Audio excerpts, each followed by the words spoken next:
We're also covering a political upset in New York. The number 4 House Democrat, Joe Crowley, is defeated in his party's primary. Crowley was considered a candidate to replace Nancy Pelosi as Democratic leader, but he is now the first Democratic incumbent to fall this primary season, taken out by a 28-year-old supporter of Bernie Sanders. Capitol Hill correspondent Jason Calvi also filed this story today.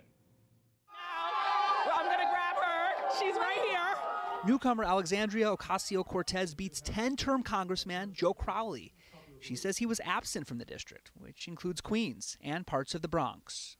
We won because I think we had a very clear winning message, and we took that message to doors that had never been knocked on before.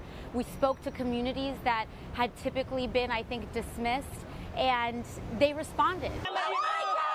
What happened in New York reverberates in Washington, with some speculating the divide between the party's pragmatic and more liberal wings is growing.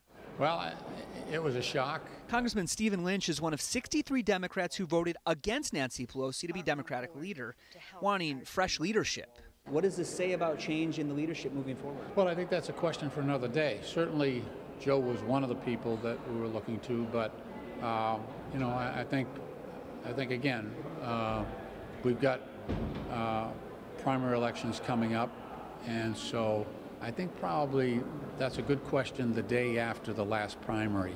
Leader Nancy Pelosi urges restraint, saying not to read too much into last night.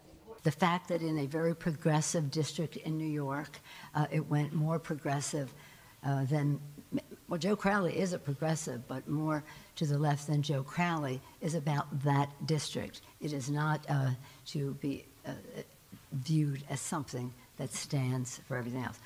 Reporting here in Washington, Jason Calvi, EWTN News Nightly.